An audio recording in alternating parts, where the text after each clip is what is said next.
नमस्कार। आज हम बात करेंगे डैंगलिंग मॉडिफायर की। डैंगलिंग का मतलब होता है, डैंगलिंग एक वर्ड जो है, एक वर्ब है। जो वर्ब डैंगल से आया है। डैंगल एक वर्ब है जो जिसका मतलब होता है हिलते रहना। जैसे मैंने लॉकेट पहना है कोई, तो वो हिल रहा है। बेसिकली वर्ड का मतलब ये है लिटरली। मॉडिफायर होता है जो मॉडिफाई करता है, जो किसी के मीनिंग में थोड़ा सा चेंज ले आता है और एक सेंटेंस के फॉर्म में, ग्रामेटिकल फॉर्म में, लैंग्वेज के हिसाब से उसके फॉर्म में, सेंटेंस के एक करेक्शन लेके आ जाता है, तो उसको डैंगलिंग मॉडिफायर बोलते हैं। उसको उसी को हम आज डिस्कस करेंगे। सो इंट्रोडक्शन देखते हैं। क्या कहते हैं कि भाई a dangling modifier is a word or phrase that does not actually modifies the word it is supposed to modify. ठीक है, एक ऐसा वर्ड या फ्रेज है जो एक्चुअल में मॉडिफाई नहीं करता वर्ड को, जिसको मॉडिफाई करना होता है। ठीक है, कोई वर्ड अगर दूसरे को मॉडिफाई करना होता है किसी वर्ड को, तो एक्चुअल में नहीं कर रहा वर्ड। ठीक है, लेकिन लगता है कि मॉडिफाई कर रहा है, बस इतना ही है। उसको समझेंगे आगे। Sleeping in my orchard a serpent stung मी।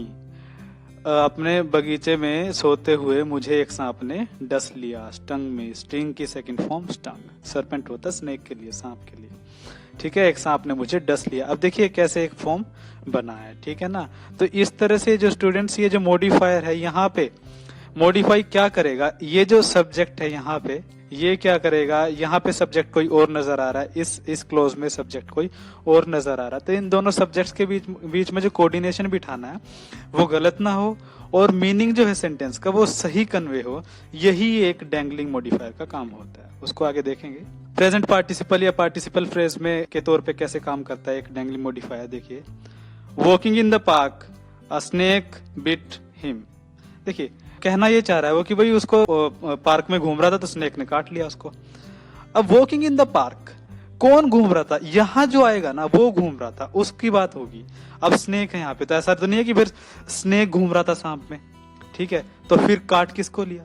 ठीक है, तो मतलब करेक्ट ये बनेगा students, while walking in the park, ये करेक्ट रहेगा। He was beaten by a snake, उसको सांप ने काट लिया था। ठीक है, इस तरह से, क्योंकि अगर हिम है तो सब्जेक्ट है ही कहाँ, फिर ही कहाँ है। ठीक है, हिम कौन है, इस तरह से तो वो कंफ्यूजन क्रिएट होगी। अ स्नेक, स्नेक नहीं घूम रहा था, घूम वो रहा था लड़का, उसको सांप ने काट लिया जो वहीं पे ऑलरेडी था। ठीक है, walking in the park he was beaten bye a snake, वो उसको सांप ने काट लिया था, या सांप द्वारा उसको काट लिया गया था। इस तरह से walking through the forest the moon appeared like a luminous ball, एक चमकती हुई बॉल की तरह से चांद लगा जंगल में घूमते हुए। अब देखिए, अब सुनने में ऐसा लगता है कि भाई चांद जंगल में घूम रहा था तो वो ल्यूमिनस चमकती हुई बॉल के जैसे लग रहा था। नहीं, कौन घूम रहा था, चांद नहीं घूम रहा था। While walking through the forest the traveller so the moon above the trees. ठीक है, लुकिंग लाइक अ ल्यूमिनस बॉल। तो कौन घूम रहा था, ट्रेवलर। ठीक है, पथिक, जो घूम ट्रेवल करता है बंदा। ठीक है, इंसान जो ट्रेवल करता है, तो वो जो ट्रेवलर है उसको जो है चांद एक ल्यूमिनस बॉल की तरह लग रहा था। उसने देखा पेड़ों के ऊपर चांद को। ठीक है, इस तरह से ट्रेवलर घूम रहा था, मून नहीं घूम रहा था। तो हमने दिखने में लगता कि भाई हाँ, सेंस तो इसकी बनी रही है, लेकिन वो ग्रामेटिकली और रूल के हिसाब से वो करेक्ट नहीं है। Flying out of the window he grabbed the papers, खिड़की से बाहर उड़ते हुए उसने कागजों को पकड़ लिया। अब सुनने में ऐसा लगता कि हाँ भाई, समझ तो आ ही रहा कि भाई पेपर उड़ रहे होंगे, वो तो नहीं उड़ रहा होगा, लेकिन लिखने में ऐसा लग रहा है कि वो उड़ रहा था। ही नो, कौन उड़ रहा था, flying out of the window, तो पेपर्स होंगे ना, ये तो नहीं होगा। तो शुरुआत में पेपर्स लिखेंगे। Flying out of the window the papers were grabbed by him. ठीक है, उड़ते हुए जो पेपर्स थे, कागज थे खिड़की के बाहर, तो उसने उसको पकड़ लिया। खिड़की से बाहर पेपर उड़ रहे थे, वो नहीं उड़ रहा था, तो he would not be here. The papers were grabbed by him, फिर वो पैसिव वॉइस में चेंज करना पड़ेगा हमें। ठीक है ना, इस तरह से। पास्ट पार्टिसिपल या पास्ट पार्टिसिपल फ्रेज के तौर पे कैसे काम करते हैं। टायर्ड एंड एग्जॉस्टेड, ये वाला जो है ना, वो आईएनजी फॉर्म था। आईएनजी आईएनजी आईएनजी, तो ये तो प्रेजेंट पार्टिसिपल हुआ। पास्ट पार्टिसिपल में third form, tired and exhausted a nap was taken by the passer by. Passer by होता है जो गुजरते हैं, जैसे यहाँ से कोई गुजर रहा है आपके बगल से, सड़क से कोई गुजर रहा है, तो सड़क पे पेड़ है तो पेड़ के नीचे सो गया, वो इस तरह से पासर बाय उसको बोल देते हैं। लेकिन टायर्ड एंड एग्जॉस्टेड, थका हुआ और जो थकित इंसान है वो कौन है, दोनों ही सिनोनिम्स के तौर पे यूज कर सकते हैं। नैप, नैप थोड़ी टायर्ड एंड एग्जॉस्टेड है, तो पासर बाय है ना, जो गुजरने वाला व्यक्ति है, पथिक है, ट्रैवलर है, वही तो थका हुआ है, तो फिर पासर बाय आएगा यहाँ पे, नैप क्यों आएगा। ठीक है, सो ये इनकरेक्ट है। ठीक है, ये करेक्ट है। Tired and exhausted the passer by took a nap, ठीक है, थका हुआ होने के कारण पासर बाय ने एक झपकी ले ली, ठीक है, एक पथिक ने, एक यात्री ने जो है झपकी ले ली, नींद की। तो इस तरह से, ठीक है, टायर्ड एंड एग्जॉस्टेड कौन है, वो यहाँ आएगा, तो नींद झपकी तो थकी हुई नहीं है, पासर बाय है ना, तो पासर बाय लिखेंगे यहाँ पे, नैप नहीं लिखेंगे। Accordingly we will change the sentence ऐसे। worn out by a long walk she fainted, incorrect। ये ठीक है, शी फेंटेड, वो हाँफ रही थी इस तरह से कि भाई लंबी वॉक है, ज्यादा दूर से चल के आए। As she worn out by a long walk, जैसा कि, ठीक है, क्योंकि वो क्लियर नहीं नजर आ रहा, worn out by a long walk she fainted, ये कंप्लीट है। एज, ठीक है, क्योंकि जैसे कि वो थकी हुई थी, मतलब एक लंबी वॉक से, तो फिर वो शी, इसीलिए शी फेंटेड, ठीक है, इस तरह से। परफेक्ट पार्टिसिपल में क्या है, हैविंग प्लस V3 और having been plus third form कैसे काम करता है वो।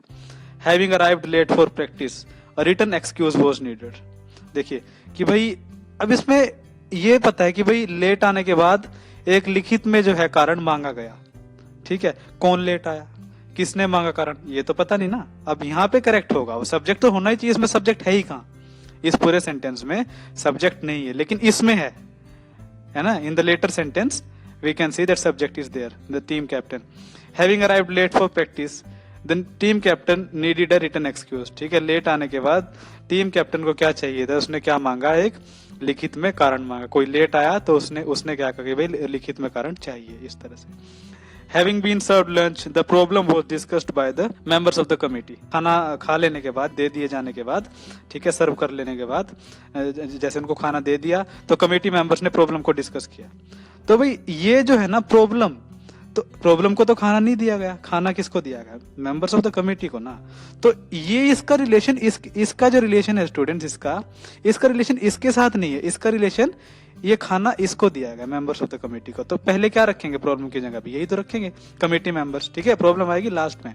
सो having been served lunch the committee members discussed the problem, ठीक है, accordingly we will change the form of the sentence कि भाई खाना खा लेने के बाद कमेटी मेंबर्स ने प्रॉब्लम को डिस्कस किया, सिंपल। एडजेक्टिव फ्रेज के तौर पे जैसे क्या काम करेगा, young and experienced the task seemed easy to me, मुझे टास्क इजी लगा, ठीक है। Young and experienced the I thought the task easy. अब देखिए यंग एंड एक्सपीरियंस्ड कौन है, टास्क तो यंग नहीं है, एक्सपीरियंस कौन है, यंग, भाई मैं हूं ना। तो ये लास्ट में क्यों है, इसका रिलेशन टास्क से तो नहीं है, इसका रिलेशन तो इस पर्सन से, तो इस पर्सन को फर्स्ट में रखेंगे ना, बाद इससे, ठीक है।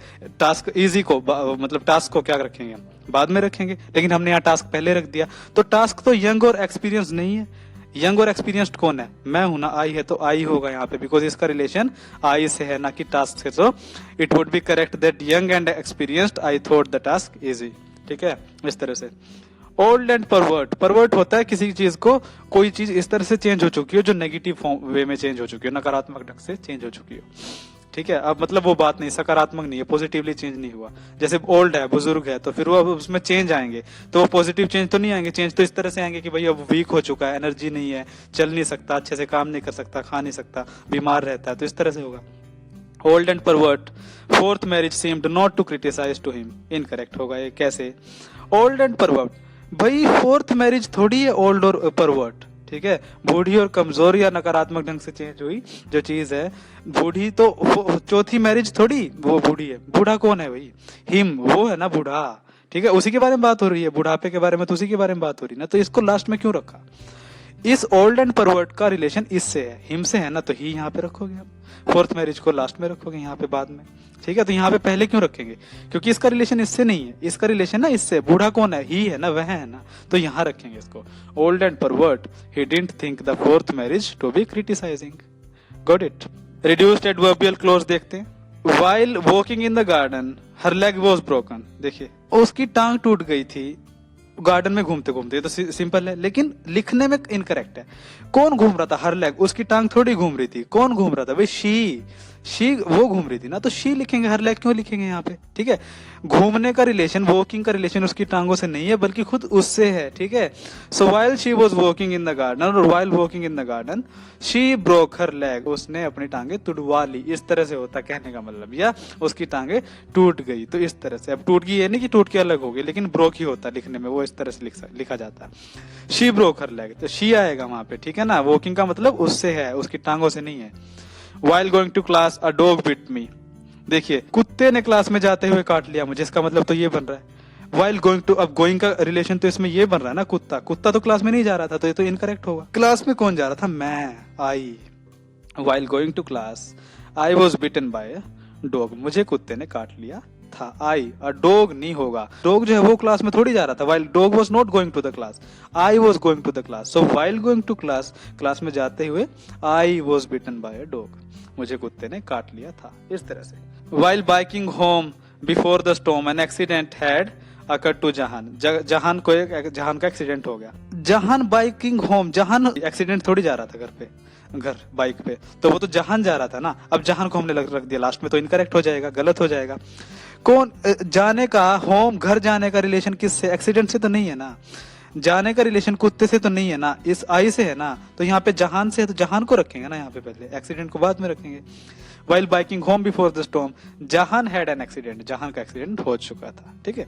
इस तरह से स्टूडेंट्स, ये होता है एक एग्जैक्ट मीनिंग, ठीक है। हालांकि इनफॉर्मल या नॉवेल्स में या कोई इस तरह से पोएम्स में, तो वो इनफॉर्मल लैंग्वेज यूज होती है, वहां पे इस तरह से फ्लेक्सिबिलिटी रहती है। लेकिन फॉर्मल लैंग्वेज जो एग्जैक्ट स्ट्रक्चर होता है एक सेंटेंस का, वो उसी तरह से होता है जैसे रूल्स के हिसाब से होता है। सो स्टूडेंट्स, ये जो चीजें हैं आपने सीखी हैं, आज हमने डिस्कस की हैं, तो इस तरह से ही होगा। वो सब्जेक्ट क्या है, इसमें क्या सब्जेक्ट नजर आ रहा था, उसके बीच में कोऑर्डिनेशन बिठाने का जो काम है, वो आज हमने डैंगलिंग मॉडिफायर के जरिए से सीखा है, ठीक है। So thank you very much again.